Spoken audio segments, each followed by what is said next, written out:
मुख्य चिकित्सा एवं स्वास्थ्य अधिकारी ने किया निरीक्षण, निर्देशन में सिमट गया निरीक्षण, ठोस कार्रवाई नहीं। अलवर जिले के सीएमएचओ योगेंद्र शर्मा राजगढ़ पहुंचे, जहां उन्होंने निरीक्षण किया। इसके बाद उन्होंने चिकित्सकों की एक बैठक ली। बैठक में चिकित्सकों को आवश्यक दिशा निर्देश दिए। सीएमएचओ योगेंद्र शर्मा ने बताया कि राजगढ़ सीएचसी में चिकित्सक काफी हैं। आज चिकित्सकों की बैठक ली। बैठक का मुख्य उद्देश्य यही है कि इमरजेंसी होती है जिसमें चिकित्सक नहीं मिल पाते हैं, जिसको लेकर बैठक में निर्देश दिए गए हैं कि रोस्टर इस तरीके से बनाया जाए कि एक व्यक्ति मौजूद रहे और जो भी मरीज आए हैं अटेंड हो जाएं। उसके बाद संबंधित विशेषज्ञ को बुलाकर दिखवाया जाए।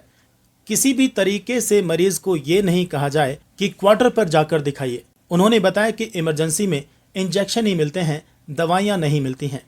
इसको लेकर प्रभारी को निर्देश दिए गए हैं कि इमरजेंसी में दवाइयां इशू कर दें।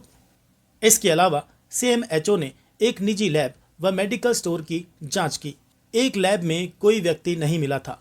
किसी महिला चिकित्सक का उसमें रजिस्ट्रेशन किया हुआ मिला। लैब के पास के कमरों में कोई मौजूद नहीं था। मेडिकल स्टोर पर यह मिला कि बिना किसी चिकित्सा परामर्श के ही वे मरीजों को दवाइयां दे रहे थे, तो उनको समझाया गया है। इसके लिए ड्रग औषधि के अधिकारियों को अवगत करवाएंगे। सोनोग्राफी को लेकर उन्होंने बताया कि इस महीने में कुल 35 सोनोग्राफी हुई हैं, जो कि काफी कम है। इसको लेकर कहा गया है कि प्रतिदिन करीब 10 से 20 सोनोग्राफी होनी चाहिए। राजगढ़ में गायनी की सोनोग्राफी के लिए 2 चिकित्सक हैं। वहीं उन्होंने राजगढ़ में 2 सोनोग्राफी सेंटरों को लेकर कहा कि मरीज शाम को 3 बजे के बाद आते हैं। अगले दिन सुबह सोनोग्राफी करवाने का इंतजार नहीं करते हैं। दूसरा, सीएचसी में जो 2 सोनोग्राफी वाले चिकित्सक हैं वो महिला गर्भवती हैं, उन्हीं की सोनोग्राफी कर सकते हैं। अन्य किसी मरीज की नहीं करते हैं, क्योंकि हमारे पास सोनोलॉजिस्ट उपलब्ध नहीं हैं। गौरतलब है कि अस्पताल कुछ समय पर कुछ चिकित्सकों की अधिकतर सीटें खाली पड़ी रहती हैं और चिकित्सक इधर उधर घूमने के अलावा आवासों पर बैठकर रोगियों की फीस वसूली कर देखते रहते हैं।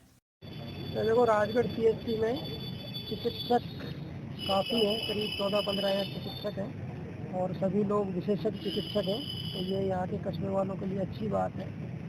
और आज जो हमने यहाँ मीटिंग करी, उसका मेन उद्देश्य यही है कि यहाँ पर कई बार जो इमरजेंसी होती है उसमें चिकित्सक नहीं मिल पाते हैं, तो कई बार रात को कॉल आता है। तो आज हमने सब मीटिंग लेकर ये किया है कि रोस्टर इस तरह से बनाया जाए, एक व्यक्ति यहाँ मौजूद रहे और जो भी मरीज आए, अटेंडेंट किसी भी तरह का मरीज है वो अटेंड हो जाए और उसके बाद संबंधित विशेषज्ञ को बुला करके उसको दिखवा दिया जाए। और किसी भी तरह से मरीज को जब यहाँ आए तो उसके बाद ये नहीं कहा जाए कि भाई क्वार्टर पे जाके दिखाते आ। मेरा जो उद्देश्य है वो यही है, हम या तो चिकित्सक को यहाँ बुला लें जब तक कंपाउंडर साहब उसको देखें, और चिकित्सक को यहाँ बुला करके उसको प्राथमिक उपचार है, अगर भर्ती करना है तो भर्ती करें और अगर कहीं रेफर करना है तो रेफर करें।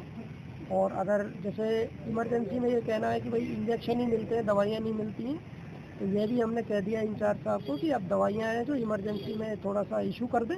और जो वास्तव में इमरजेंसी पेशेंट है, कोई खांसी जुकाम दिखाने इमरजेंसी में आया तो वो उसकी गलती है, लेकिन हाँ वास्तव में कोई चोट का मरीज है, उसको कोई एंटीबायोटिक चाहिए, इस तरह की चीज़ है, तो वो आपको मिलेगी। लैब और मेडिकल स्टोर जो सामने थे उन पे मैं गया था, तो लैब जो सामने ही है उसमें तो कोई भी व्यक्ति मिला नहीं है। किसी महिला चिकित्सक का उसमें रजिस्ट्रेशन टका हुआ है और उसमें जो 5-6 कमरे थे उनमें कोई भी व्यक्ति मौजूद नहीं मिला। मेडिकल स्टोर से ये मिला कि वो बिना किसी प्रिस्क्रिप्शन के ही दवाइयाँ दे रहे थे मरीजों को, तो उनको समझाया गया है कि हो सकता है डॉक्टर ने 15 दिन के लिए दवा लिखी हो, आप 15 महीने के लिए दे रहे हो उसको, तो इस चीज़ पर रोक लगानी चाहिए। इसके लिए मैं जो ड्रग औषधि वाले अधिकारी हैं उनको भी मैं कह दिया। सोनोग्राफी मशीन की सर जानकारी ली, जैसे इस महीने में अभी तक मात्र 35 सोनोग्राफी हुई है, जो कि काफ़ी कम है। मैंने इनको कहा है कि करीब 10 से 20 सोनोग्राफी पर डे होनी चाहिए। यहाँ पर गायनी की सोनोग्राफी करने वाले 2 चिकित्सक हैं, तो मेरा यही कहना है कि यहाँ से गायनी की जो सोनोग्राफी है वो बाहर नहीं जाए। गायनी के दोनों सोनोग्राफी कर रहे हैं, संख्या कम है, यही मैं कहना चाह रहा हूँ कि आज जैसे 23 तारीख हो गई और 23 तारीख में इस पूरे महीने में मात्र 35 सोनोग्राफी हुई है, जो कि काफ़ी कम है। तो मेरा आपसे इनसे यही कहना है कि रोजाना कम से कम 20 सोनोग्राफी करी जाए, क्योंकि 2 चिकित्सक मौजूद हैं।